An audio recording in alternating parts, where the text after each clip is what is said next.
Okay, and we're on. So, hello everybody. Um, I'm here, Yeah, and well, you're here. Um, so we're going to be starting with our Black Panther non-spoiler review. Going let's into, start. Let's start with your opinion. Wait, continue what you're gonna say. I was going to say that we're going to start with a non-spoiler and then go into spoilers. So if you've seen it already, then you know when spoilers are coming. Um, so we've got a bunch of things to talk about, and we're back somehow. Um, so um, I've already done a spoiler and non-spoiler review with brief thoughts. But there's a few things I wanted to talk about here that I didn't talk about on that. So, um, and I want to hear your opinion on this because besides the few words you texted me after, I don't. I Yeah, So let's start with you, because yeah. So I started off. I was like this Black Panther. Not too big a fan of him, and then I was like, okay, I'm not gonna go see this. Then I did a little bit of self manipulation, and I told myself, I told myself, let's just go check it out and see how it is. So I came out and I told myself, it was 2 hours and 14 minutes wasted. I didn't enjoy this movie. can't find one little thing you liked about it. One little thing I liked about it was probably Black Panther's super sick and sci-fi suits. That's the only thing I liked about it. So I mean, there's one good Kinetic thing. energy.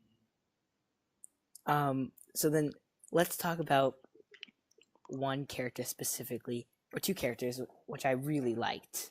And if I can I find didn't my like here, any character. Shuri, the sister. Oh, the 16-year-old, right? Yeah. Hmm. Did you like her as a character? No. I just like it. Well, I mean, according to some new rumors, which I'm gonna just talk about right now quickly. She's gonna be the new Iron Man, so you better start What? liking her. Oh my God! What? She's being fan cast as the new Iron Man. Cause you know how they've have what's her name in as Iron Man in the comics now. I'm trying to remember her name. Can't remember her name. Um, anyways, they have a new Iron Man. And in the comics now, and people are like, "Oh, that's gonna be Shuri." She looks just like whatever her name is. Huh. I'm sure it's gonna come to me once we finish this, or once we move on to another topic. I want them to I want Marvel Studios to do what they did in 2006. Like I remember in 2006, Tom Cruise was up to be Iron Man, and then like he said, "Sorry, Warner, I got to go back to Paramount and stuff, and I got to go do Jack Reacher and Mission Impossible and other stuff." So I just hope that like Mission Impossible and Jack Reacher and all that doesn't get in his way to be Iron Man, because I think a Tom Cruise Iron Man would be pretty good. Well, I mean, at this point, Disney will continue to hand him Robert Downey Jr. money until he Yeah, dies. So the good thing is maybe no actor change. Plus, you can recast Wolverine and Iron Man in like the same year or same yeah, few years, right? right. I mean, the one character I'm okay with recasting is Cap because really Yeah, nothing Chris Evans does defines him as Captain I mean, I America. like Chris Evans.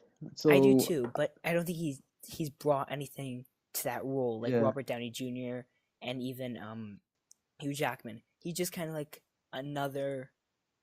I don't want to be racist. I was gonna say another guy who's being Cap, and I think if you made Bucky Cap or you made Falcon Cap, you don't Yeah. need another Cap. You don't need to recast him. You could write him out, and I think they're gonna write out Robert Downey Jr. as Tony Stark um soon because at this point you can do more obscure characters. Look at Ant-Man, look at Guardians, and still make a lot of money. Or look at Black Panther.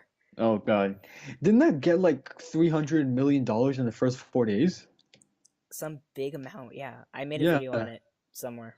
Yeah, I remember saying it was gonna break records, and I presumed that it did. It's obviously going to break records, because if you don't let it break records, then you're a racist. It's obvious.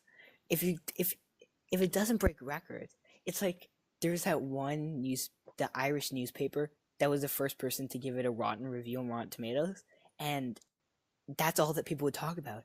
Oh, Oh my god. those Irish, Oh, the bloody dirty Irish. those newspapers, those Irish newspapers. Oh my god. You think Black Panther's bad? Huh. I mean, like, what did they say about it? There wasn't enough action. There's too much storytelling. Oh my god. Yeah, there was a lot of action. I like the action scenes also. It's because it was like a lot of gun shootouts and stuff and car chases. I mean, the I like car that. chase, in all the South Korea scenes were the best. Yeah, the fight in the club got me like in a John Wick vibe. The Or car chase, James Bond. yeah, like a Casino Royale. Yeah, like with them all talking on earpieces and like, is Yeah. there? And I mean, I think that this cast was phenomenal. If you go listen to if anyone listening wants to know more of my specifics on like the cast, which you probably won't get into every character, but I did go into depth on the characters in my spoiler review, talking about how I liked them. And so, although we will go over some other big things that happened, including the end credit scene, which is kind of empty. I mean, no Thanos, so you know. Oh my god. I don't even think. Wait. So let's talk about the fact that this movie is not only record breaking, but I think introduces the best MCU villain ever. Killmonger? Yes. I like Killmonger as a villain, but I still find the Vulture the best MCU villain probably. He's like so scary and like his wings were just awesome. And his whole like that car scene that was Spider-Man, Yeah. that was amazing. Yeah, Vulture's terrifying. And so the one thing is, do you think Claw, guy with, you know who Claw is? Yeah. Do you think he was a good villain? I've never liked Claw. Like I remember he first appeared in what was it? Yeah, Age of Ultron. I've really never liked Claw. I don't even like Andy Serkis. So you don't like any of his mocap work? No. Caesar? Hail Caesar or just Caesar? Caesar from Planet of the Apes. Oh no, I don't like Serkis. Snoke? Snoke. Well, you can't see his face though. He's like Gollum? Gollum. No, I mean I love Lord of the Rings and stuff like that. I Ian McKellen and Gandalf and stuff. I like it, but not Andy Serkis. I have to admit he was a pretty good villain. If like he's like my second favorite character in this movie, because he was like, and I think he was enjoying himself, which is something that you don't see actors doing in a role where they can actually just have fun. Yeah. And I think that was what this was for him. And so I think that's a good thing. Now, we're going to obviously later on talk about the sequel and what we want in the sequel. Which now that I think about it, we'll kind of just connect to we should just make it connect to our spoiler talk because it's going to have spoilers. Yeah. But what would you give this movie out of 10? Okay, so what I did like was the suit from Black Panther, the action scenes. What I didn't like was the CGI. There was boring scenes that like didn't even add any layers to the general topic. There's just like something missing from Black Panther, but it's like unexplainable. So I'm actually gonna have to give Black Panther probably a 4 out of 10. Not 3 out of 10. If a 3 out of 10 means like it was really bad, but 4 out of 10 because there was also a few parts that I really enjoyed about it. Okay. Now, I'm gonna tell you I'm gonna tell you some things that I'm gonna tell you I personally agree. The CGI, like the scene. Actually, I can't say that scene. We'll talk about that in like the specifics and spoilers of the CGI I didn't like. But let me tell you,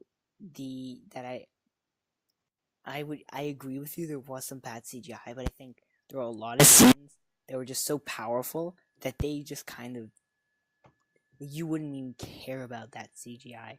I mean, some of those Yeah. actors were just like beyond what you would normally expect. I would give it a 9 out of 10, Okay. which is the highest MCU movie since the Avengers. It's got a 9 out of 10. It's on the same level as the Avengers. Yeah, I like the first Avengers movie. That was sick. I mean, Iron Man's even lower than that, like an 8.7, I think. Yeah, the first Iron Man movie was like is now known to be like the second highest percent on Rotten Tomatoes in the MCU at like 94. Currently, first is Black Panther. At 98. And no, it's third. And Thor Ragnarok's what? before it, I think. Oh right, no. So Ragnarok is 92. It So it's like is? tied with it's tied with the Avengers. It At dropped Spider-Man: Homecoming. it dropped that much? Yeah, it dropped a lot. I remember it started with like 100, and then it dramatically Yeah. dropped. Also with Black Panther, it started at 100, then it dropped The 3%. Irish newspaper, that was the The first Irish one. newspaper, The Irish newspaper and was then a like, it's few other okay. critics, Yeah, and and then a then few like other a few other people. film critics.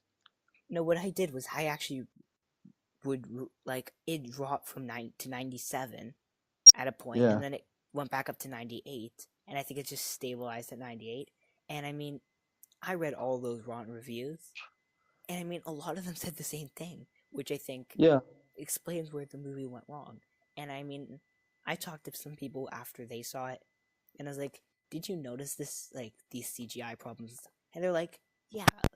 I mean, they watch lots of movies and they know movies, but they said, someone said, yeah, and one of them who really knows movies was like, "Yeah," but I think they concealed it with the story on top of it, that it didn't affect the overall experience, I think. yeah. I feel that. Yeah. So, is there anything else you want to say in terms of not non-spoilers about the characters? Um, there could have been some improvements, but We'll talk about overall the that. characters were fine. But the movie itself was like okay.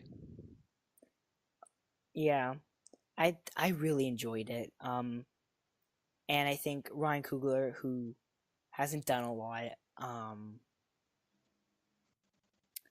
it was like he did something spectacular, I think. Now I don't think he's gonna be like Ryan any sort of, Coogler, I follow Ryan on Instagram. I only like him because he has the most hype shoes ever. It's like I'm blown from his shoes. That's why I liked him as the director because he like, as according to many critics, is like Ryan Coogler doesn't do many stuff, and like he doesn't. look at this. Everybody's saying that Black Panther is a success, and he's like a small time director, and he's already done a like really successful movie in people's opinion, but in mine, it was all right. I think he did fine. Well, I mean, I agree in terms of the fact that it wasn't perfect. Right. And if you ask for a movie to be perfect, what's your definition of perfect? Where does that stop, right? Like it fits every criteria in what's required to be a perfect movie. Well, and that criteria, after innovations, like, do you think a movie that would have been perfect 10 years ago will be perfect now? Probably not. And I think that's what No. another thing people are saying is, well, what is the criteria of perfect? What is a perfect movie? Well, 10 years ago they would have said this is a perfect movie, right? And now they're saying, well, look at Black Panther. And then you think in 10 years from now, a movie like Black Panther will be a perfect movie, Right. right? Hold on a second. Yes. Yeah. I know, I'm just doing this first. Busy. Give me a minute. Or 10, 20.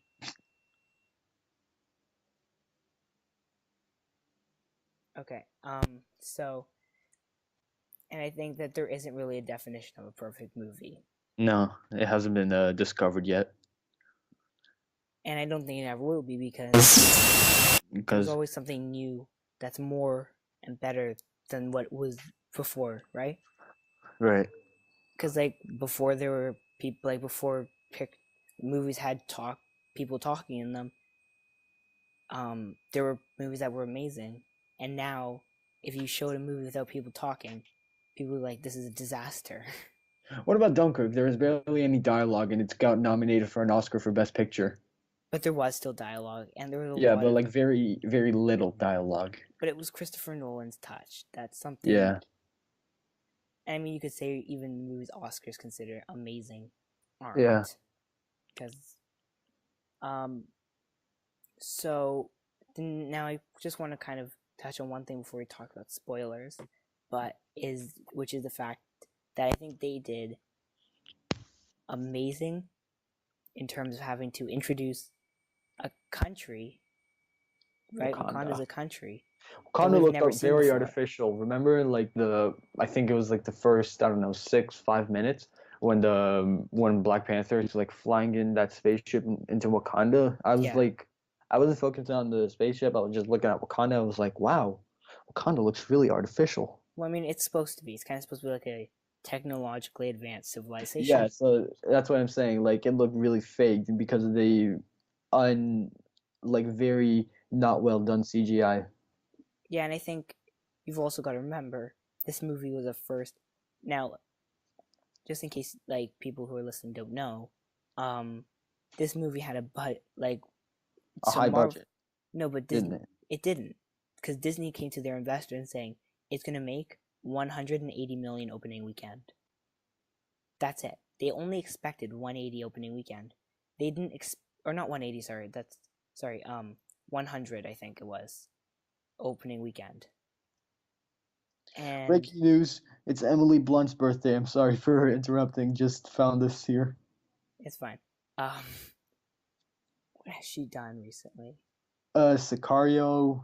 Oh, Edge of Tomorrow. That was Oh, 4 years ago. she's gonna be in Mary Poppins Returns, right? I think so. Yeah, she's Mary Poppins in Mary Poppins Returns. She's not gonna be in Sicario too. She was so good in the first one. She's not gonna be in the second one. Well, she's Mary Poppins, so this Huh. Christmas, Mary Poppins. All right, continue. But I think they didn't expect a lot from this movie. They expected it to be a mediocre movie, and so they didn't give it like the super high budget that they may not have been able to make back, right? So you got to think. Now, I think if you see Wakanda again in Infinity War, which you will, Yeah. and then in Black Panther 2 especially, you're gonna see this quality increase. And maybe not in Avengers Infinity War since they're gonna be too busy CGIing like 7,000 characters, but in Black Panther 2, they're gonna increase this budget because they know, well, we can give it better, we can focus a bit more on it, and we'll still make our money back. And I think you're gonna see that CGI improve a lot, right? Yeah. Yeah, I feel that. So let's then go on to spoilers now. Spoilers. So if you haven't seen it yet, or you don't want spoilers, then don't listen to this. So spoilers. Claw dies. Yeah. Michael Jordan shoots him. I was so happy when Claw died when just He isn't Michael. dead. I guarantee What? it. Oh yeah, right. No. Oh wait, no, that happened. You say he's not dead, and I was like, oh right, it's before the guy from the CIA interviewed him, and I was like, oh wait. Then they No. blew up that place to get Claw, and then Then they killed him. yeah. No, he's Michael not dead. Jordan shoots him. Vibranium can heal anything. Vibranium is a magic metal. It's like an indestructible metal, as they say. It is. But it's not just that. It healed somebody who was shot and who should have died. Freeman, the CIA guy. The most underused character in all of movies. And also him and Andy Serkis were the two very standouty white characters. Yeah, there's like the Tolkien of Token white characters, yep. Yeah, you saw that post as well, didn't you? Mm-hmm. They were just there. Whatever reason they were there, they were just there. They're like flat characters. They fill in like one simple role, and then that's it. I think Claw was used at least half decently. Yeah. But oh my god, Martin Freeman, played by Everett K. Ross, or maybe it's the other way around. Whatever the way around it. Yeah. Whatever way around it is. That character. I don't know. No. No. I don't think he added anything. I mean, they could have made the story just taking out a few lines without him. I think he was unnecessary. I think he didn't add anything. No. Besides the cool interaction with him. Kind of cool, I guess. Yeah. And to kind of get that, because they wanted to get that scene in, I guess, where Claw breaks out, right? And where they interview him, they show him. But honestly, what they should have really done is in that time when he was doing all that stagey stuff, they should have just killed him off. Probably. He's gonna be in Infinity War though. Watch. Damn it. But let's talk about something better. Let's look at my notes here and see. Oh right, M'Baku. M'Baku. Who was that? Was that a no? That's not Manape. Yeah, it was Manape. M'Baku's Manape? Yeah. Really? Yeah. I don't remember that, but whatever. It was or at least this version of Manape. Manape was the sickest character. I agree. Now I'm going to talk about that scene that I didn't want to talk about before, in terms of where the CGI felt was the most off. Was that cliff battle, the second one with Michael B. Jordan and Black Panther, where they're doing that initiation. Oh right, battle. that, and then Michael Jordan throws Bozeman off the cliff. Yeah, that scene. Whenever you looked at the like where the audience was standing, or even the first part of that scene, like with Manape when they're fighting. Either way, you knew that crowd was so fake because they were moving at the exact same speed, and they were not human; they were computers. Yeah. Which they were. I did research after. I was like, are they real people? Because I mean, extras and nope, they weren't real people. They were just like they weren't people doing stuff, and that wasn't even a cliff. That was all CGI, and I could tell like it's pretty bad CGI, and they were all like, and I think that was probably when it stood out the most. They were just standing in front of a green screen punching each other. Yeah. And those leaked set photos came out where they're standing in front of a green screen punching each other. And then you knew that was all fake. Right. But I mean, I guess it's as fake as the airport battles, so you know. Oh, right, the airport in Civil War, right? Yep. Yeah, that was pretty fake. And then after that movie came out, the set photos came out with them in front of a green screen punching each other. Or the in Civil War, in Siberia. In Civil War, the like after the movie came out, the photos of the airport battle, where they're just standing in front of a green screen. Oh, okay. Came out and everyone was like, "Could have gone to a real airport to film this." Exactly. I mean, you could have even used a soundstage and made it look like an airport, because not like there are any planes besides that one plane that Black Panther uses. To bring Bucky, right? Yeah. But we're not here to talk about Civil War or any other CGI list movie. I mean, there's Deadpool, or not Deadpool. The Mummy Returns. Or I was gonna say Justice League, but you know, Henry Cavill. Oh, Justice League CGI was alright. Like the special effects, No, not that. Like the fight scenes that couldn't be physically done. Like the CGI was good. Except for Steppenwolf CGI. Yeah. And the cornfield scene where Superman flew into that flat cornfield scene, yeah. That also was CGI'd like badly. I mean, there's good CGI, but then there's also bad CGI. Good CGI like Pacific Rim and stuff. Or the Norway scene in Thor Ragnarok. Oh yeah. Because remember they had it originally in an alley, so you knew it was on a green screen because they changed it to Norway. Yeah. I mean, I think I would have preferred Odin to be a hobo. But you know. And I think that Michael B. Jordan's death was amazing. But they've run out of Killmonger. But I think it was powerful. And I think they run out of villains too for Black Panther, so Yeah. Moonbaka's good. Why don't they like what I would do if I was like creating an MCU slate? I do before Black Panther 2, I do an X-Men movie so that in 2019 I can Storm. make it like the comics so that Black Panther and just Black Panther and Storm. Yeah.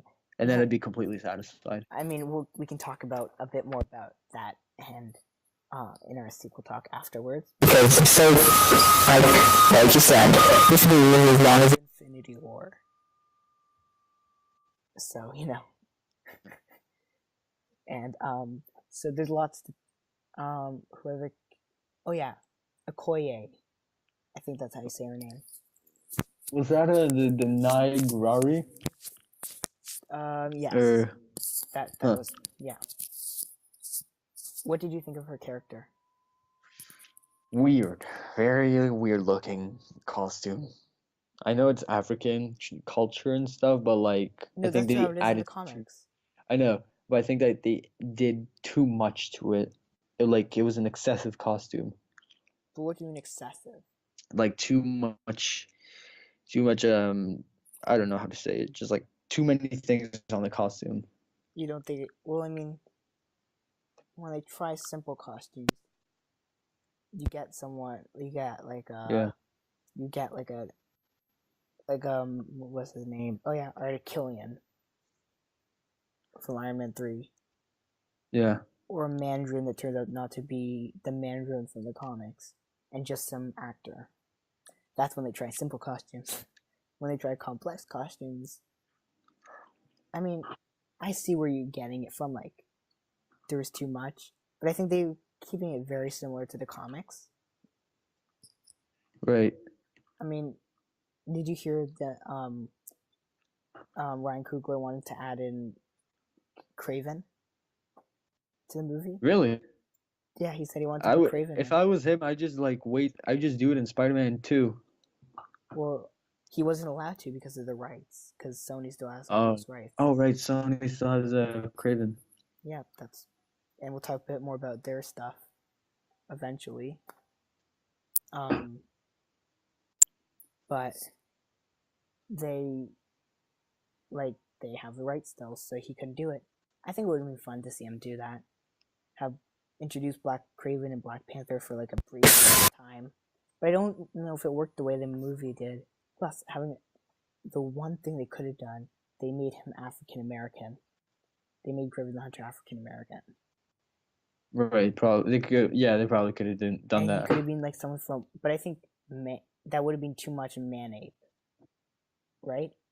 Probably. I think that, because I mean that would be cool to say, like, oh well, his origin as a hunter comes from Wakanda. And then he goes Kraven's to a New Russian York hunter. In the comics, but they change things from the comics all the time. Always. They always change appearances in comics compared to the movies. And I think that could have worked because it's story, but I think that was too much M'Baku, right? Because that's kind of what he probably. is. I would. Oh, did you hear the new other rumors, which I'm going to talk about in terms of the end credit scene with Bucky? 2 rumors. One, that Bucky's going to become the White Wolf. Do you know who the White Wolf is? Yeah, I know about that. And the second one is that he's not going to become the White Wolf. Instead, he's going to become the Lizard in Spider-Man 2. Lizard. Huh. Because apparently... Wait, does Sony still own the Lizard? Yep. But they're going to have him back by Spider-Man. They've already worked out a deal for the Lizard, and so what's going to happen is Bucky's going to want to regrow his arm. Like what Kirk Connors did in the Amazing Spider-Man. He just like injected that serum into him, and then like lizard skin was all over his new arm, and then he transformed into the Lizard. And then that's stupid, but that's not going to happen to Bucky because that's not like his character at all. I feel like people just saw Bucky without a metal arm. They're like, he's the Lizard. Exactly. They just wanted to strike like headlines. Bucky Barnes becoming the Lizard. because that's gonna get people to click. It got me to click and to see what that was about. That'd be pretty sick. It would be, but it doesn't fit his character, so probably won't happen. No. I mean, if anyone needs a proper slate, it's the DCU. Now, what about the love story side of this movie? It was like Thor Ragnarok. There's barely. Oh yeah, never mind. You're about to say something like, "Oh wait, nope." Never No, mind. because like Thor Ragnarok is the only MCU movie without the hero having a love interest. In the first 5 minutes they showed he had a love interest. Right? Remember the Surtur. yeah. That was funny. I like the opening. That was funny. Yeah. And anyone listening, we were talking about what's the movie called now? Name Ragnarok. Yeah, that one. Although Black Panther had a pretty good opening too. Good fight scene. Good. Yeah, it had a sick opening. It was a good thing to jump it right into the action and not kind of wait around. Yeah. And I mean, if people complain there was enough action. No, there was enough action in that one particular scene. And I mean, honestly, if you didn't think there was enough action, let's be real here. They had to introduce a new character, a new country, right? Right. Multiple new villains, and on top of that all, make a good movie. Exactly. And I mean, I liked how it was disconnected from the MCU, so that you didn't feel like, besides the Civil War flashbacks. Yeah, there were a few Civil War flashbacks, like when T'Challa's dad was killed from the bomb and stuff. But I mean, there was that in Spider-Man 2, Spider-Man Homecoming. Yeah, what was it?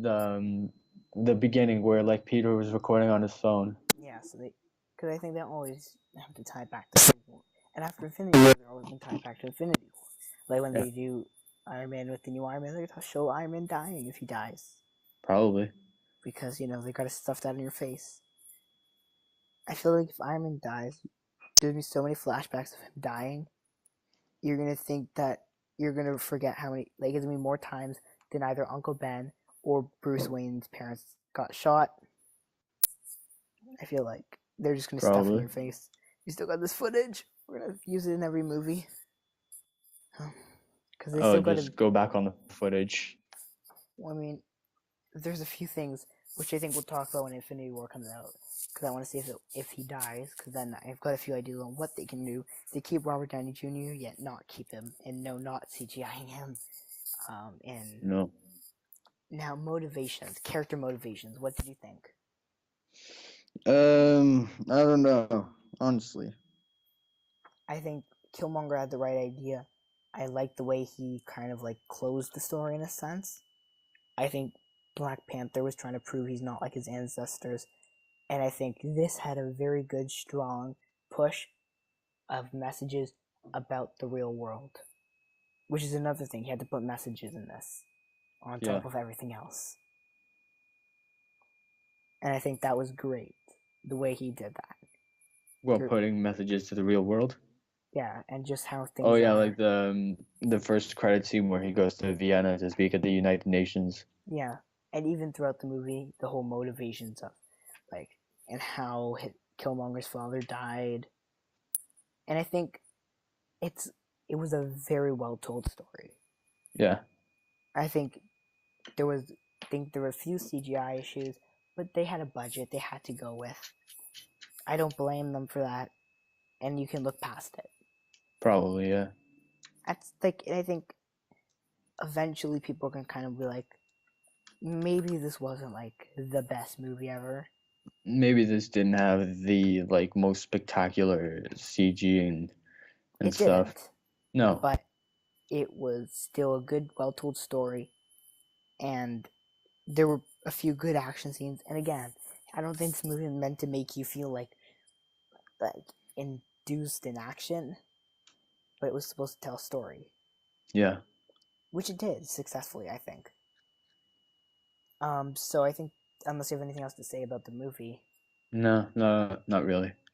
And again, if you want to hear me at least talk about stuff, not spoiler and spoiler, I have reviews up where I go into detail about the characters and stuff that they've done. Yeah, I'm going to be uploading a few reviews coming soon. I still have yet to do a Phantom Thread review, and I've done Den of Thieves, Phantom Thread, and Hostiles, and a bunch of other movies that I haven't reviewed yet, and those are just going to be coming all soon. So next, what's next on our list? Equalizer and Den of Thieves sequels. Okay. So I think, unless you have anything else to say about the movie. No, not really. And again, if you want to hear me at least talk about stuff, not spoiler and spoiler, I have reviews up where I go into detail about the characters and stuff that they've done. Yeah, I'm going to be uploading a few reviews coming soon. I still have yet to do a Phantom Thread review, and I've done Den of Thieves, Phantom Thread, and Hostiles, and a bunch of other movies that I haven't reviewed yet, and those are just going to be coming all soon. So next, what's next on our list? Equalizer and Den of Thieves sequels.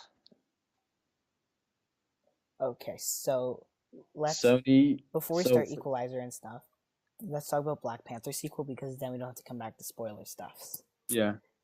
And then we at the end we'll just kind of talk about that second topic that I moved kind of to the end. Okay, so let's talk about Black Panther sequel. What do you want to see in terms of villains? Because I think this movie had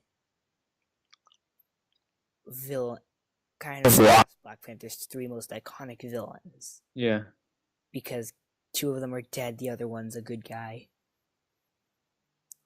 Where would you go for a sequel in terms of plot and story?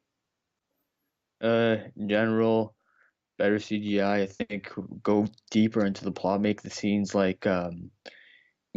more appealing to the plot. Like, don't just make a bunch of pointless scenes that doesn't do anything to plot. Like, it can be a deleted scene or something to like narrow down the runtime of the movie, because I thought it was really long, 2 hours and 15.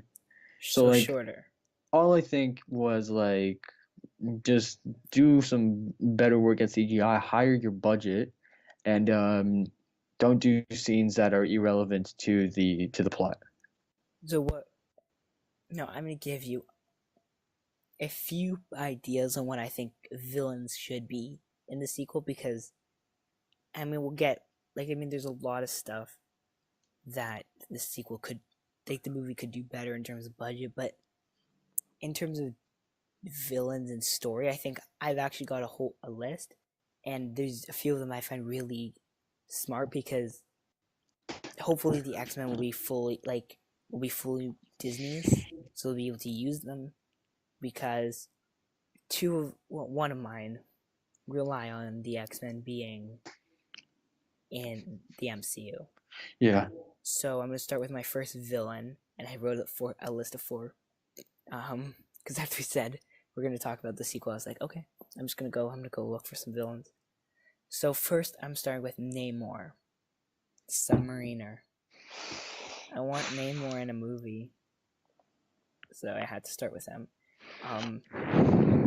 Now I think what this could be is the Atlanteans versus the Wakandans. This could be like Black Panther and all the Wakandans fighting Namor and the Atlanteans. Probably. I think, because I mean, don't you think that would be really enjoyable just to watch those two fight, and then eventually you'll see Namor kind of join the hero side? Yeah, I don't like Namor so much, so it doesn't really matter to me. But I think it would be cool to see like two countries kind of, because you could consider Atlantis a country, kind of fighting, right? Like Yeah. you could take that to stunning places. Plus, you could introduce Atlantis and have a movie that could wash Aquaman away. No pun intended. Pun totally intended. Yeah, because water. Yeah. Oh my god, I got. Yeah. Yeah. Damn it! So that could happen. Now the next villain, who I think, now this could be done two ways, and I think we'll see those two ways that it can be done. Red Hulk. I like Red Hulk easily. I like the villain idea of Red Hulk because that would kind of be cool. But would you make Thunderbolt Ross Red Hulk, or would you make Thunderbolt Ross, or would you make Martin Freeman Red Hulk? Ross. Secretary of State Ross, make him the Red Hulk. Because I mean, they could, and I mean that like either way, I think that can be like it would be a great way to introduce Hulk. Maybe even prepare like a Red Hulk spinoff. We can introduce She-Hulk and then do Agents of Smash on the big screen. No, that would smash through theaters again. No pun intended. Hulk smash. No. Yeah. Into the film, I'm going to try to make a pun. So yeah. Although these next two are gonna be hard. I've got one for the next one. But I think Red Hulk fighting Black Panther would be really interesting. Yeah. And I think you'll be kind of throwing another social message into there, right? Kind of like, and I mean, now that they're gonna be a part of the world community, don't you think that someone like the U.S. be like, what? We're better than you. We're gonna destroy you by sending Red Hulk in there to destroy your nation, so you have nothing left, or steal vibranium, right? And you could see that. That would be really interesting, I think. Probably. The next villain I'm thinking of is the Grim Reaper. What is this, Death Wish? No. The Grim Reaper is an actual villain in Marvel comics. Oh, I hope. Hey, Entertainment One, I hope you're not saying that Bruce Willis is a Grim Reaper just because the Marvel villain. I swear to God, if they say, if I swear to God, if anybody on that radio station says that Bruce Willis is Grim Reaper because of the Marvel movie, I will walk out of the theater and I will burn the place down because just don't call him Grim Reaper because of a freaking Marvel hero. He's a Marvel villain. Yeah. But I mean, I don't think so because, you know. But I mean, he's also a very, very popular character, I think, to an extent. Yeah, he's Eric Williams. I think he's Eric Williams. I should check and make sure I'm on the right Wikipedia page. Because I'm just going on Wikipedia right now just because I want to pull up his information. But I think I'm on the wrong one. Because I mean, I'm sure there's like 7,000 Grim Reapers in Marvel Comics. Yeah. But either way, basically, he would be a catalyst for introducing Wonder Man, I think. And I think people want to see Wonder Man in the movies. Yeah. Especially in an Iron Man 4, which they should be making. And he's got ties to people like Black Panther already. And so I think it would be a great idea for, right? And he has ties with the Tinkerer who gave him his weapons, the Tinkerer also made the Vulture's weapons, right? The wings and the Shocker's arms. Yep. And he's also had ties with Man-Ape, so you can see Man-Ape maybe getting mad at Black Panther for something he decides to do. And actually, get hire the Grim Reaper. Yeah. So I think that's something you could see happening. Maybe. He's also worked with Crossbones, so maybe Crossbones isn't dead. Now the next one, which this is the one which I think will be the most interesting if they do it, and I think they should, assuming they're able to. Zenzi, that's her name, or his name. Clueless about who that is. A mutant who is actually a Black Panther villain in the comics. And I think now since she's obviously a mutant, so Zenzi was a Nigerian I'm not even gonna say it anymore. Zenzi was a woman with the ability to enhance and bring to light people's deepest emotions. When she was about to be killed by the troops of Eric Killmonger, when he was on his death team, whatever, but of the late Eric Killmonger, who would be dead at this point and is in the movies. Yeah. In the edge of a mass grave, she managed to affect her would-be executors and make them kill each other. Zenzi became the leader of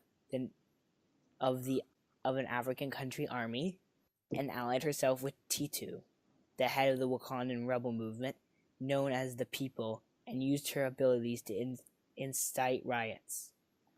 So now, although Titu I don't think has been used in the actual movies as a big character, but do you know who has? Who?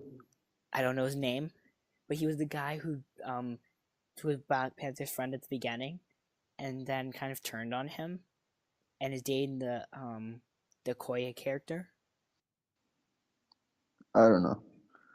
He's a guy. I'm gonna remember his name. Anyways, so she tries to overthrow Black Panther, and she's mad at them for some reason, and I think she's a mutant. Okay. Do you know what this means? What? That could be the first way they could be like, without saying mutant, they bring in a common mutant, or not a common mutant, but a mutant, and say she exists. Maybe at the end they give her to Storm, who takes her to Professor X. Probably.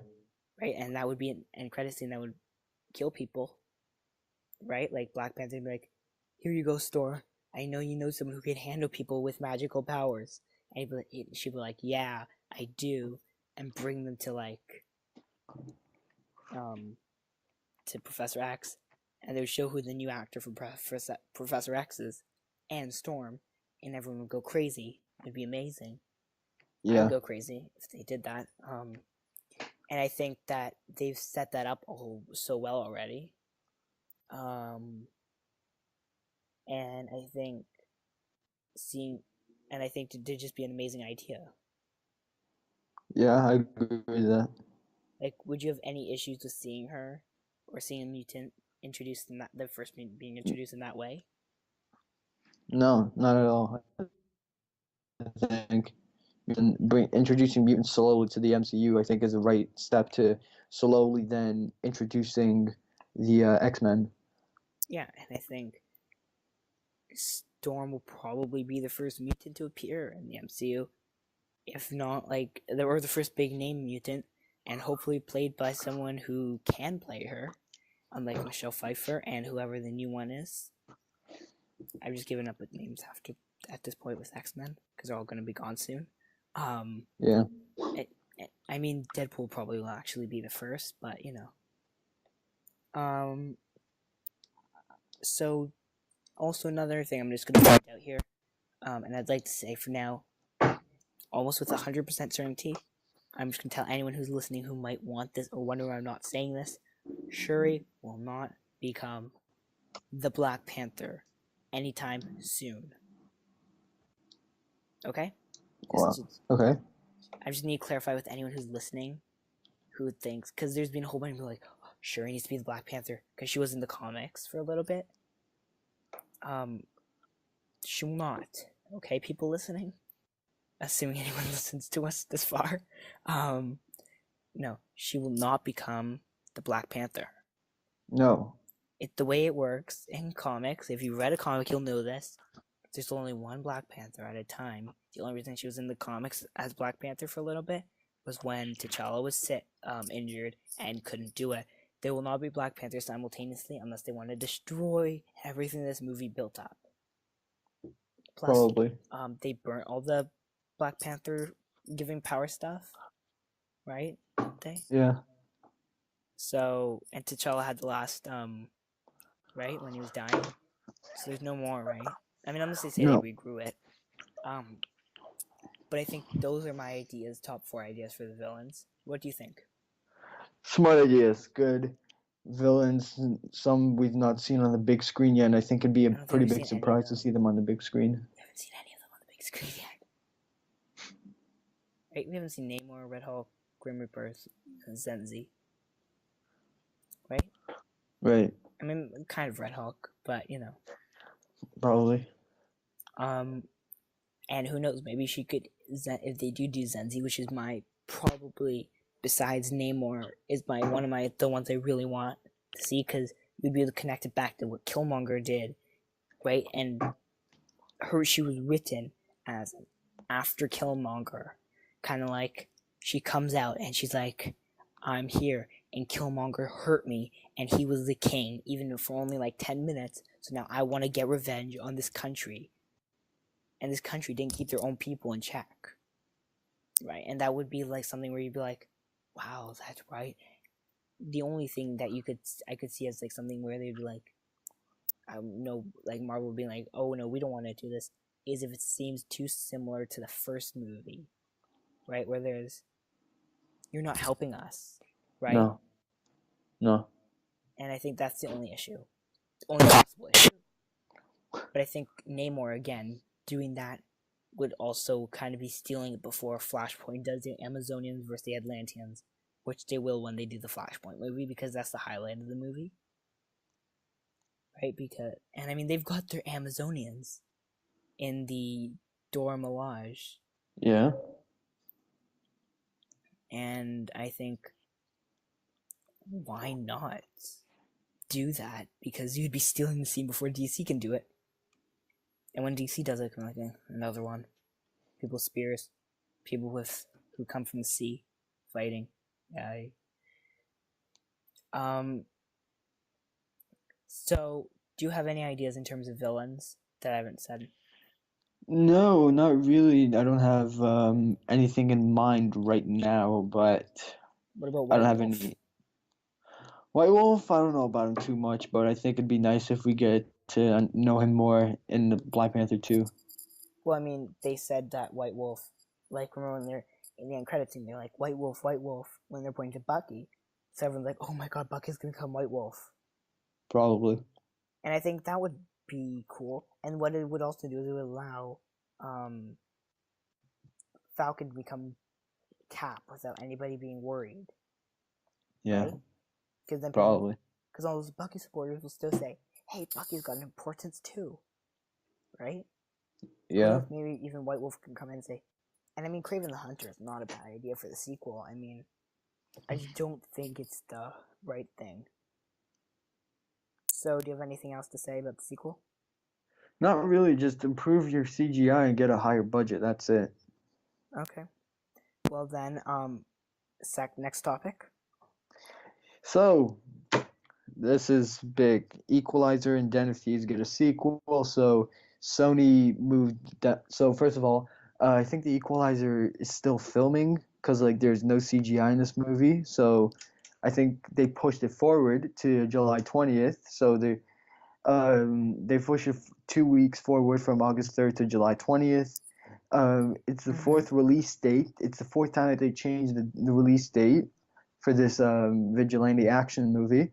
It was originally scheduled for September 29th, so that means it would have competed with Tom Cruise's American Made. And if it was released on September 29th, then American Made and The Equalizer would have competed.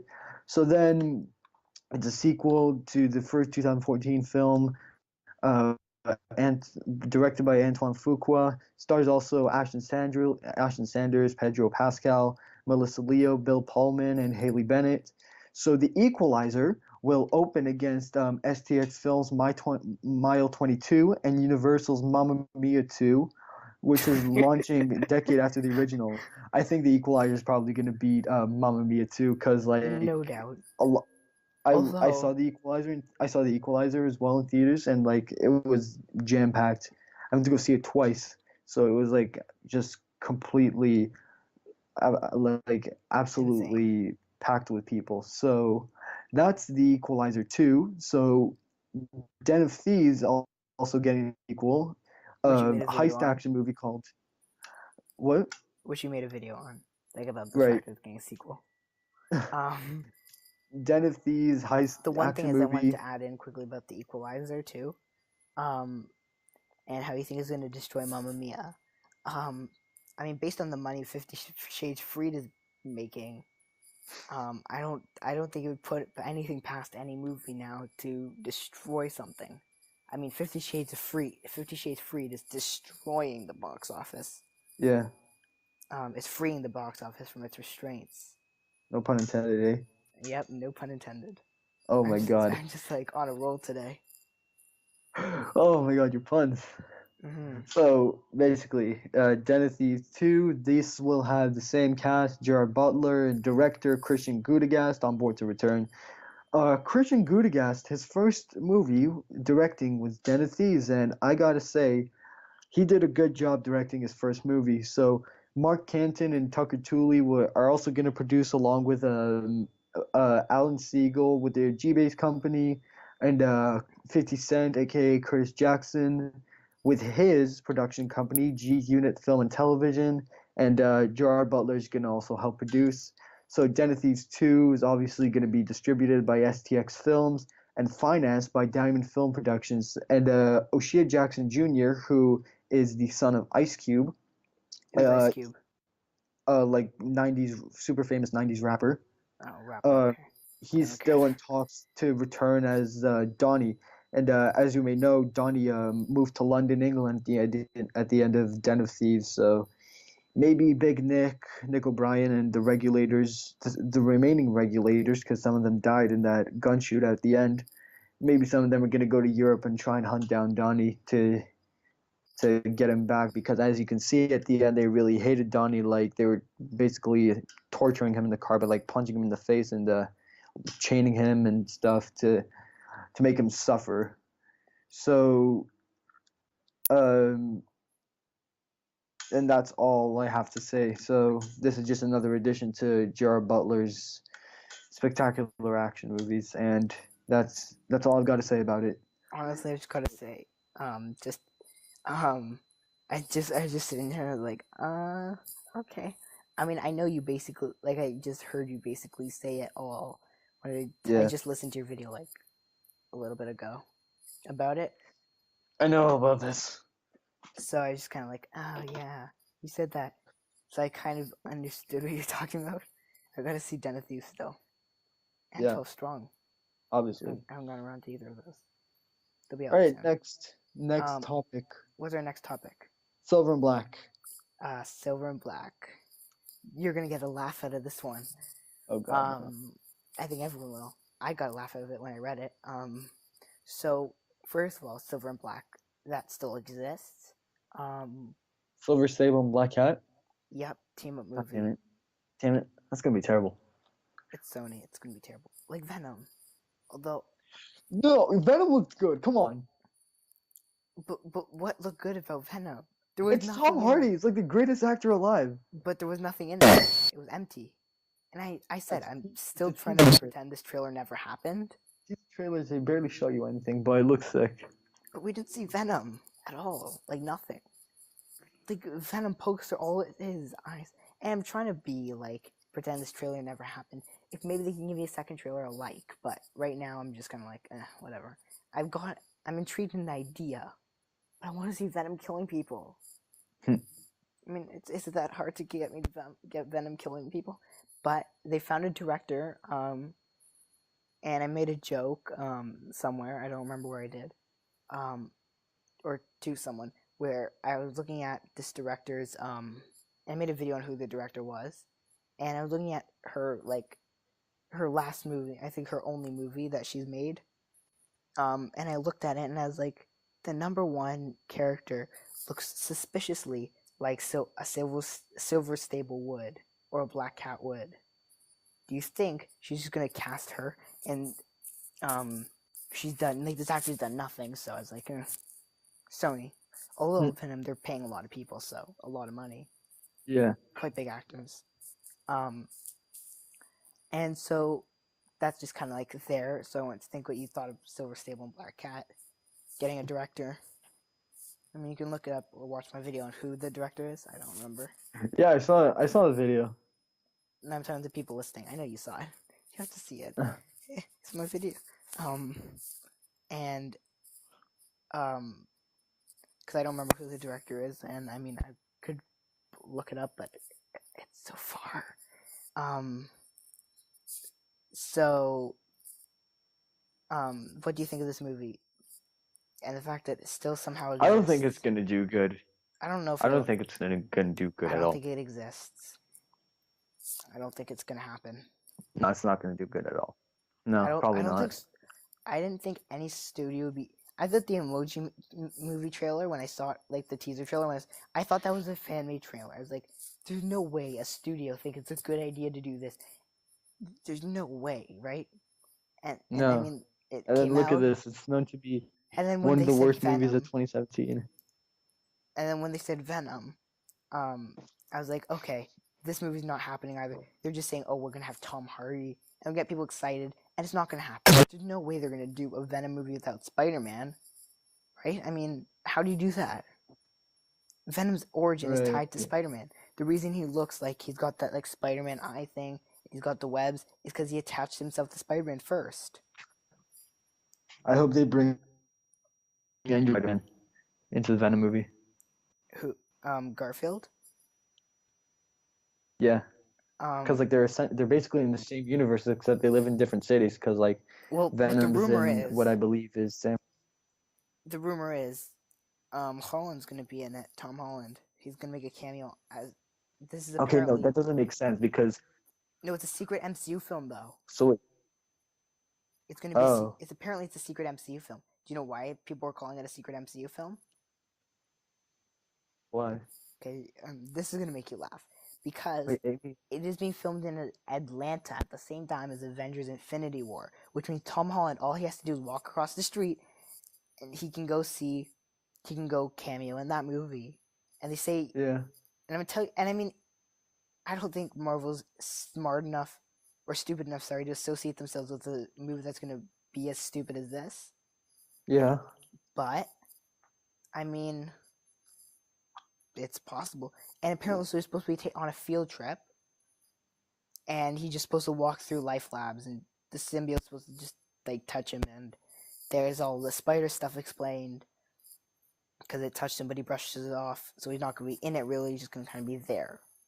I don't think it's a secret MCU movie. I think it's a Sony movie. Until I see Spider-Man, at least until I see Venom in the movie, and he looks like Spider-Man. Yeah. I need to see Venom suit. Besides that, the models that came out of Venom's head that turned out just to be fake. And I just need to know it's not like Spider-Man 3. That's just all I need to know is that it's going to be a comic accurate Venom. Yeah, because in Spider-Man 3, they made like a human-sized Venom. Make this Venom more muscular and more like monster-looking. Based on their budget, I mean, he'll probably only be in the Venom suit for like 10 seconds. He'll put it on, and then he'll be like, save the day, and then he'll take it off again, and the movie will be over. Damn. And, I think that's pretty much it. Now I'm going to talk about Sony and the sandwich story, because that's the story I do want to talk about. Like, and this is kind of just like a funny thing, just to kind of throw in there.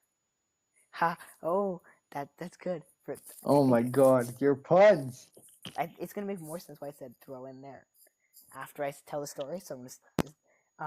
So a long time ago, Marvel's Kevin Feige decided to go down to Sony to see if he could talk about getting Spider-Man into the MCU. He was having a meeting with Sony's Amy Pascal. Sony's Amy Pascal, though, she and him were at lunch, and he says, "So, can I have Spider-Man?" And she looks at him with terror in her eyes that she would lose the one thing that's keeping her a job. So what she does, because what any average person would do when they're faced with a decision like this, is to pick up her sandwich that she's eating and throw it at him. She actually did that? Apparently so. She picked up her No sandwich way. No, and threw no, it at no, him. no. And then she walked off. Oh I'm my sorry. god. And then the next week, she gets a call, or she calls him. "Please take Spider-Man. Please make a good Spider-Man movie." Oh my god. See, that's why I threw it in there. Story in there. Oh my god, your puns are killing me. Yeah, that's the point. They're supposed to. They're gonna be killer. Like, I've got nothing. I've got nothing right now. But yeah, I literally, when I read this, I burst out laughing. I was in tears of laughter. There we go. That's the reaction I wanted. I can just see it so. Amy Pascal is at lunch with Kim Feige. They're talking, and she picks up her sandwich. She's like, "I'm done with this conversation," and just throws it at him. I can actually see that, though. No way. That's. But doesn't that seem like something Sony would do? Like someone who works at Sony? Like, their interviewing process. Oh my god, I can't physically breathe. But I mean, their interviewing process probably like, do you know how to disrespect someone who works business so much so, and then just turn around and say, "Here you go, here's what you wanted."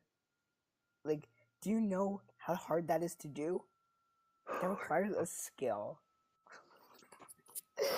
If you're at a business meeting with the person who's offering to take Spider-Man and give you all the money this movie makes and pay for it all, just give control of Spider-Man.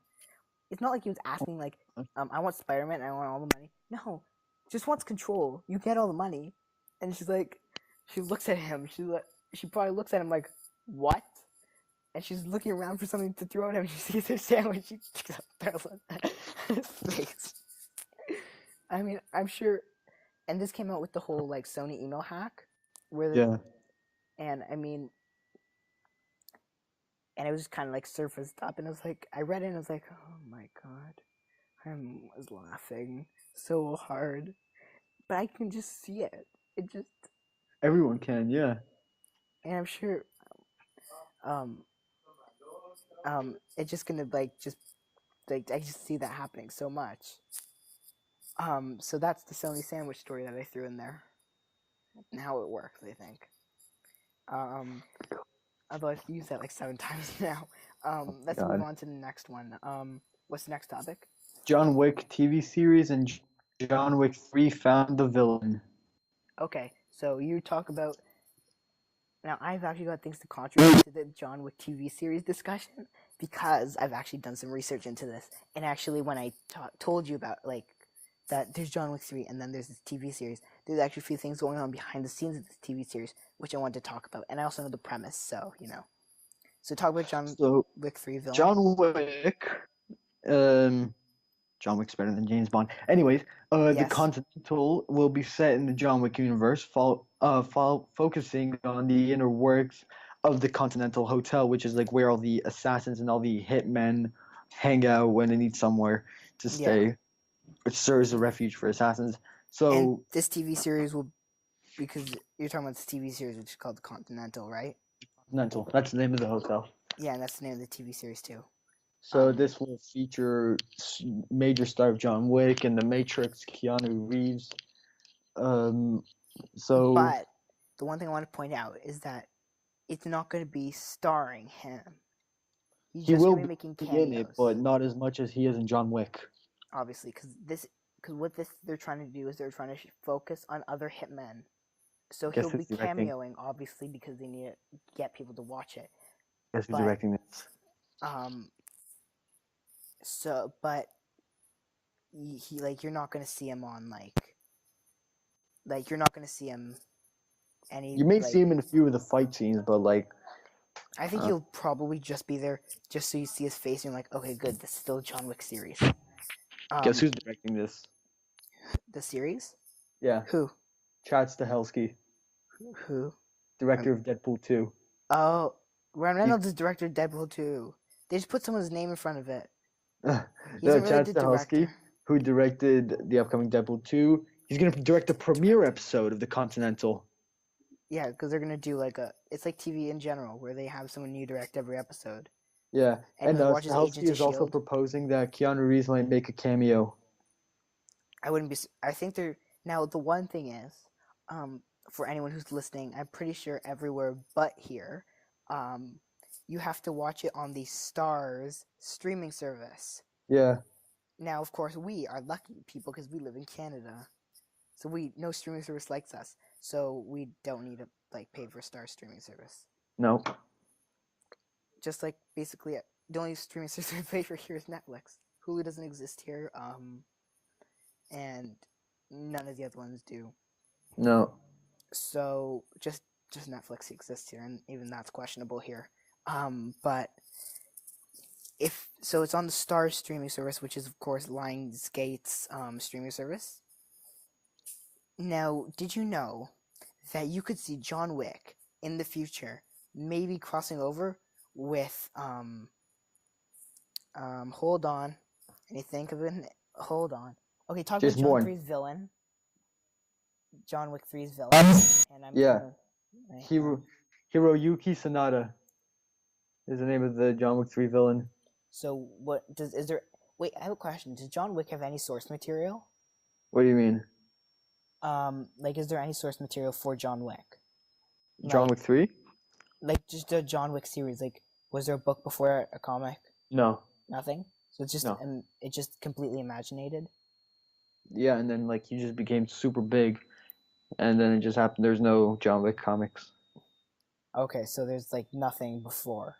No. Okay. Did you know you could soon see John Wick crossover with Alvin and the Chipmunks? Oh my god. Do you know why? Why? I mean, I feel like I'm gonna be annoy people. I could say Minions too. Oh my god, it's terrible. Because Lionsgate is going to be bought by Comcast. Comcast, of course, is known to own quite a few things, actually, including Universal Pictures. And I'm not sure, maybe Illumination Entertainment. Probably Illumination Entertainment. Okay, I think so. But, yeah, so, because Lionsgate is going up for sale, which means John Wick is going up for sale. Oh, God. Which means, who knows? I mean, unless Disney... I don't think Disney has any interest in John Wick. Because John Wick is, ultra-violent, and I don't think Disney wants anything ultra-violent. Or John Wick specifically, but I mean Lionsgate properties. Yeah. But Comcast is. So, and Comcast didn't get Fox, so I mean, they'll probably get Lionsgate. If Disney insists on taking John Wick, I swear to God, I'll actually lose my mind. I don't think Disney's gonna be a good fit for John Wick because. Well, I mean, people think Disney won't be a good fit for Deadpool. You never know. Because John Wick is super violent, and I don't think that Disney. I don't think people who are super in love with Disney movies would not really like that. I ultra violent. I honestly don't think Disney has the interest to spend. They're gonna be right now it's saying that that Comcast is gonna pay Lionsgate just as much as Disney paid Fox. So Disney's not gonna want to spend that much money again. Yeah. So what's the next topic? 'Cause I don't think there's much to say about this. Just the John Wick 3 villain's been confirmed. So now, have you seen John Wick 2? Nope. Okay, so I won't say anything. You can spoil it. But, okay, so now the entire world is on to John Wick. Everybody wants to kill him, so it's been nearly a year since the sequel, and it performed spectacularly, both critically and commercially. So John Wick 3 is going to begin production, I think in Los Angeles in April. So it's already recruited actor from the Wolverine, Hiroyuki Sanada, to play the main villain. So next time we'll see Wick leaving a trail of bodies in his wake on the big screen. So like he's just gonna kill everybody that tries to get in his way, because I remember there's this one scene in John Wick 2 where like everybody wants to kill him, and then he's like, no, don't do this to me. I will get a pencil and I will stab your neck. And that's literally what he did to one of the people. He just took a neck, he put the pencil behind him and like pushed the guy's head into the pencil. It was John Wick is just like super violent, but it's awesome to watch. So that's all I have to say about John Wick 3. Villain confirmed. Filming date's been confirmed for April, and then that's it. Okay, so basically what you're trying to say is, well, I mean, a bit more than just basically, but trying to say you want to see John Wick Deadpool it up without being funny. If John Wick and Deadpool team up, that'd be hilarious. Oh, I see it. Well, I mean, I definitely. Yeah. And I think that it is something that a lot of people want, because John Wick makes money. And so yeah, I think it's gonna be good. It's gonna make money. I don't know if I'll see it, but I might watch the TV series if it comes out strong. Yeah. I mean, I know you will, and you'll tell me if it's good. So. Yeah, for sure. So, what's the next topic on the list? Box office, Black Panther, 12 Strong, and Den of Thieves. Okay, box office. So I'm gonna pull up the box office website. I got box office for Den of Thieves and 12 Strong on my front screen. So you want to talk about it being a flop? Yeah, so 12 Strong and Den of Thieves. I saw 12 Strong the day it dropped, so January 19th. Turns out it made $5.6 million on that Friday, or on the opening weekend. So Jerry Bruckheimer produced this movie based on the book I'm reading by Doug Stanton. Which you will review. So I will review soon. So this movie had Thor, Chris Hemsworth, Zod, Michael Shannon, Luis from Ant-Man, Michael Pena, and Trevante Rhodes, who was in Moonlight. So this was just another action movie for Chris Hemsworth, and this was just a spectacular movie. And one thing I can't believe, the final box office result, $55.7 million US dollars in the box office. I expected it to get like 100 million, but like I remember I went to go see 12 Strong in IMAX, so like I reserved the seats, and there was barely any seats taken, and as you can see, the evidence is very clear. So it got $55 million. Overall, this was a spectacular movie. I think Chris Hemsworth's performance was just it was unbelievable. His acting in this movie was on point.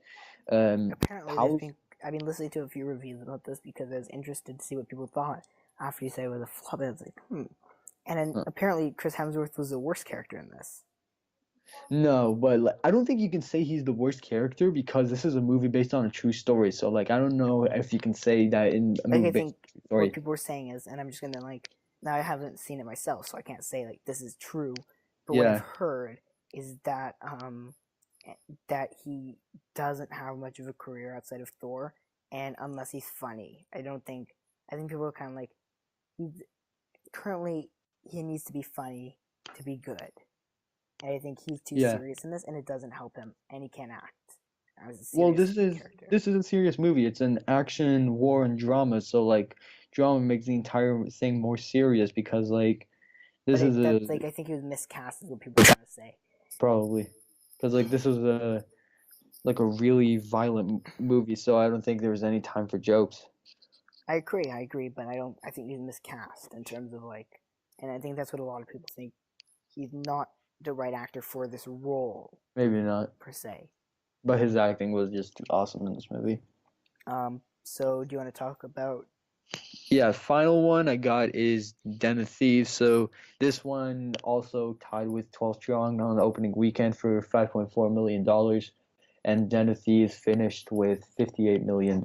Now, that kind of freaked me out because I know you haven't seen Den of Thieves yet, but I did. Yeah. So yeah, I love this movie. So I don't understand um how such how like such a good movie can get this, because I remember I went to go see it, and like my theater was just packed, and I'm like, how can a movie with this packed theater get such a like low budget movie? I think maybe the USA didn't like it, but That's what I'm whatever. saying. So The two yeah, countries, because honestly, us here in Canada, we've literally like you look at the Canadian box office and you look at the US box office, it's nothing. Like what we do, and even so much that we are lumped into the US box office. yeah, That's how small. So I think although you can know by a movie if it's gonna be good or not, depending on how many people are in your theater, um, in a sense, there's always that possibility that it won't be good. yeah, So, I mean, uh, uh, it's kind of sequel, which means it must have at least like done well. Maybe not in terms of another blockbuster, but it might have done well in terms of a movie um, like it made back its budget and then made money, right? yeah, So I guess you don't know what the studios are thinking, right? yeah, and like. Also, to add to that, Den of Thieves had like a wow cast that almost everyone loves. Yeah, Gerard Butler, who was like the star of the Has Fallen, I call it series. London Has Fallen, Olympus Olympus Has Has Fallen. Fallen. You had like one of the biggest rappers in the 1900s, 50 Cent. You had But how you many had people from the who were alive in the 1900s are watching action movies? I really don't know. Probably not that many. You had Pablo Schreiber, who's also a Canadian American actor who is like super big in 13 Hours, and like a lot of people love 13 Hours. So you had O'Shea Jackson Jr., who is the son of Ice Cube, and like Ice Cube's a really popular person. And you had Don Olivieri, who has done some pretty big projects as well, such as the Last Witch Hunter and Supremacy. Yeah, so So it that and kind of doesn't make sense to me. Like I such a think big cast I in think a the cast box is office good flopped on movie. paper, but I think what happened was this is something I could be considered like you might say like, oh no, that's not. But I think they're aiming for an older audience that they didn't get, and that's why it didn't do well. Yeah, I think they weren't like the cast. You could tell just based on the cast and when they're the best. Um, a lot of them were good, but were older. They weren't aiming for the teens, right? They weren't aiming for no, the they're all millennials. like all the entire cast is like people in the 30s and their 40s, like Gerard Butler's 40 and stuff. But they did a lot of their work Yeah, like earlier. And I don't think they're right. aiming for kids, like not kids, but like teenagers. They're Teenagers. aiming for more older people. Yeah, So I wanted to just quickly go over the um, box office for numbers. Black Panther. No, just for the weekend, like Oh, last weekend. So this would be the weekend of February 16th to 19th. Um, Black Panther's first, isn't it? yes. Now, I'm going to read you the numbers, and you're going to see it literally goes from Black Panther, which is in the 200 millions, to the second movie, which I'll tell you about later. Or I'll say in a minute, I guess, but I want to just kind of like explain that how this movie still exists. I'm not sure. So Black Panther number one with 242 million approximately. I'm not gonna read like all the rest of the numbers because there's a lot of them. Then number two, Peter Rabbit, somehow at 23 million. So you go from 242 million to 23 million. Then you've got 50 Shades Freed. I don't know. Okay, I'm gonna ask you a question here before I'll read his number actually. 19 million. How is this movie making money? Everybody fell in love with the 50 Shades series. But I agree. Maybe the first one, maybe the second one and they did make money. But Yeah. honestly, in a very Me Too era, with all this stuff going on in Hollywood, how does a movie like this be number 3rd on the box office? I don't know, honestly. You like with all this Me Too stuff going on inside Hollywood, how does a movie like this not die a painful death? People just like a lot of people like these types of movies. Why though? I don't know. It's like I love action movies. The other people like romantic dramas. Is this a romance drama? Yeah, it's like romance, drama, and like I don't know. I mean, well, I know in my head at least I'm categorizing this as something far beyond a romance or anything that should be seen on on the big screen. Because this just I don't. And I think a lot of people are making the connection that we are now. That this movie is not. Anyways, I don't know how it's making money. It's already made back its budget, which was 55 million. About 55 million, because it's made 78 million total, and it came out last week. Now number 4 is Jumanji: Welcome to the Jungle. That's still in theaters? Yep, and it's number 4. Wow. I'm gonna tell you where Star Wars is after I go through a few of these. Bro, it's been in theaters for 2 months and it comes out digital in 1 month. How's that even possible? I don't know. Then, I'm gonna tell you what it made. 10 million. So then the 15-17 to Paris. Paris. I think I'm gonna go see that. I mean, it's almost made back its budget. Yeah. Not counting out what the theaters take out of it. But it's made 8,000. It made this weekend $8,000 or $8 million. Okay. Sorry, 8 million. 8 million. Yeah. Which I mean, compared to Black Panther, which made 242 million, it isn't anything. But and I'm actually interested to see what Black Panther's budget is when they actually release the numbers. And then number 6, The Greatest Showman, which made 6 million. That's also in theaters? Yep. Once I get down to a few of these, you'll be surprised. And I mean, I really feel bad for some people right now. I really do.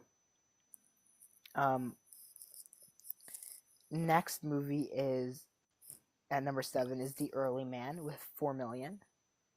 Ever heard of this movie? I've seen that. I was like scrolling through Cineplex and I just saw Early Man and I was like, huh, this looks like a Shaun the Sheep movie. Is it animated? Yeah. Oh, okay. I think I've seen something about it. It sounds familiar. This is its first weekend, so number 8 is Maze Runner: Death Cure. That was good. It hasn't even made back its budget yet. I saw it. It was awesome. It made Maze 3 Runner million. Death Cure. Maze Runner Death Cure review coming soon. Oh, I'm gonna watch that because it was awesome. It's only made 54 million total, and its budget was 62 million. So $8 million to get their budget back. Well, no, because then you also have to remember that the theaters would take about 50% of that. Right. Oh, right. You have to pay to keep in theaters. You have to pay the theaters, obviously, because that was the Yeah. money. Right? So then, basically, it's going to take a while to make back its budget. I think it's going to be a lost movie. Probably. The studio loses stuff. But I mean, at this point, Fox is probably just throwing stuff out because, like X-Men stuff, which exist. Oh, Kitty Pryde exists. You know that movie we were talking about last time? Yeah. It got a director. I know. I saw the video. Oh, you did. that I'm gonna get people. That's good. We'll get people to watch that video to see want to know who the director is. I'm really happy about the director. I think I was happy about the director. I don't remember what I said in that video. I think I was happy about the director. I just wasn't happy about the writer. So number 9 is Winchester, that made $2 million. Have you seen or heard anything about this movie? Yeah. In Den of Thieves, I played a trailer. Okay. The Post is at 10 with $2 million as well. Just a bit lower though because I'm again rounding.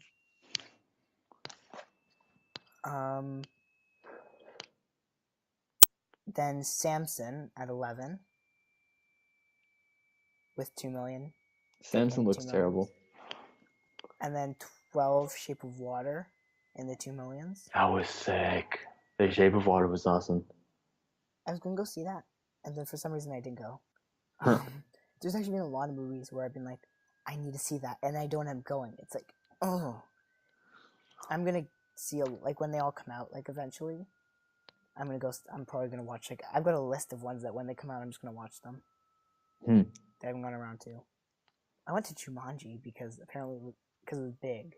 The only reason I went was because it was big. And I went before it was like really big. Anyways, now I'm gonna skip through. Now between like 12, well technically 10, because the Post is 10, and 15 is where you've got all the Oscar movies. So the Post, The Shape of Water, 3 Billboards, Darkest Hour, I, Tonya. And then we get into 16. Wait, 3 Billboards got nominated for an Oscar? Lots. Yes. Where's he been? Best Picture. It's gonna win Best Picture. I saw 3 Billboards. It was awesome, but I think probably The Shape of Water is gonna win, or Darkest Hour. It's gonna be best. Do you know Darkest why? Hour. Because TIFF always predicts the Best Picture like winner, and this year they predicted it's gonna be 3 Billboards. Have you seen Darkest Hour? No, I haven't seen any of the Oscar movies really. Okay. That was Darkest Hour was awesome. So then, 16, 17 is Den of Thieves and 12 Strong. Yeah. Which both made like around $1 million. That's not so bad for for 2 movies that are nearly gone out of theaters. No, it's not bad at all.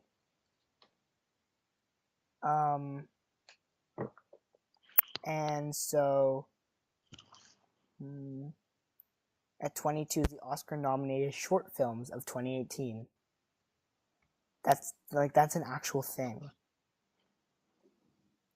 That made 800,000, sorry. Oh wow.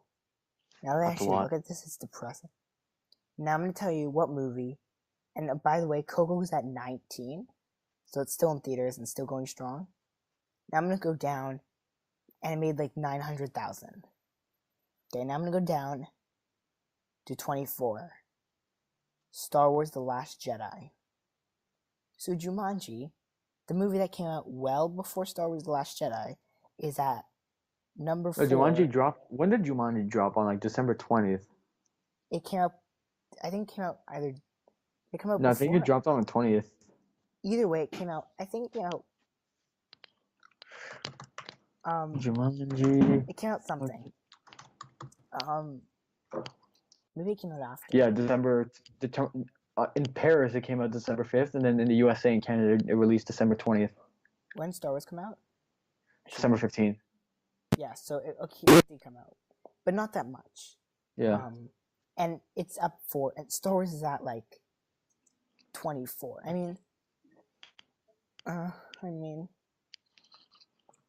I don't know. But then below that is Paddington 2, which is the best rated movie on Rotten Tomatoes ever, at 100%. Right. And that made like 600,000. And the Paddington director is doing something. Yeah. What video? It's something I just uploaded. Pinocchio, I think. Yeah, Pinocchio. Oh yeah. And then here it says number 34 is Thor Ragnarok. Yep. and then Justice League's in 37th. The Commuter's in 39th. Okay. Wait, how do you go like? Okay, Murder on the Orient Express made 33. What number is that? Like what? That's tiny. Like, how does a movie make that little money? I don't know. Proud Mary is 44th. I want to see Proud Mary was good. The Ichi the Killer, made $73. The Disaster Artist is 54. It's at 14K. Oh come on, The Disaster Artist was good. Yeah, but I think it's been out for so long. I mean, yeah. Although you can say the Oscar movies are just being like. I wonder if Blade Runner 2049's on here. Nah, damn it. It's still playing in theaters though. That's the thing. Then it made no money. I mean, unless it's here, I just skipped over it. No. Yeah. I mean, I don't know. So that's the box office stuff. I'm actually gonna talk about Black Panther. Box office. Box office specifically. So where is it looking right? So we're gonna go to domestic, best movies, highest grossing movies ever. Wait, no, that won't work. What did I need to go to? Not domestic gross. Oh, opening weekends. Okay, we have to find it. Weekend. Let's go to weekend. In the meantime, is there anything you want to talk about, like? The final thing I myself personally am going to talk about is something that kind of shocked me. So, as many of you know, there was a Blade Runner movie that just came out in October. The one that you said wasn't on the box office list, yeah. Yeah, I mean it was good, but I liked it, but I like Blade Runner 2049, but it was like a bit too slow. The acting was really slow. It was a long and slow movie. Like it was 2 hours and 44 minutes. So the villain of the original movie, of the first Blade Runner in 1982, Rutger Hauer, said that Blade Runner 2049 was soulless. So Hauer obviously portrayed a replicant in the 1982 movie. He also said that he doesn't think Wait, the he latest said the new one was soulless? Yeah, Blade Runner and he was a replicant? Yeah. Without a soul? Yeah. I don't even know how he has the right to say that when he portrayed the replicant. Who doesn't have a soul? Exactly. Come on, Joy doesn't have a soul. A soulless replicant saying the movie was soulless. Well, I mean, if he wasn't in it, maybe it wouldn't be a soulless. Oh, I guess he was in the original. Yeah, he said that he doesn't think the latest follow-ups was necessary, and it lacked existential elements. He said even it looks great, but he said it looks good, but he struggles to see why the film was necessary. I struggle. Oh, actually, I want to talk about this. You just gave me something I want to talk about, but there's actually and I mean, I probably won't talk about this because of how many things there are to talk, like, but just because we need to wrap up soon because it's gonna be too long to edit. Yeah. Just because we'll move everything to eventually. Yeah. So I just wanted to say, is there anything else you want to say so we can wrap up? Because I realized the time and I'm like. I'm hyped for Equalizer 2. I hope Den of Thieves 2 is gonna be good. What this former Blade Runner star said about Blade Runner 2049 kind of shocked me. Roasting his own movie series, and that's all I have to say. Just please, Den of Thieves, don't screw up. Your first movie was awesome, and just don't screw up this second movie. Okay. And that's it. Go Black Panther. So do you want to just close off? I will close it. Thank you. If you actually stayed over all the way here to the video, you're a real one. Thank you all you guys for listening to this packed, long, lengthy podcast, and we got more coming on the way. So we will leave our social media in the description. Just leave us a follow. Add us on Snapchat. Follow our main Instagram. And that's all I have to say. Do you want to say anything else? Not really. Bye. All right. Okay, and we're done.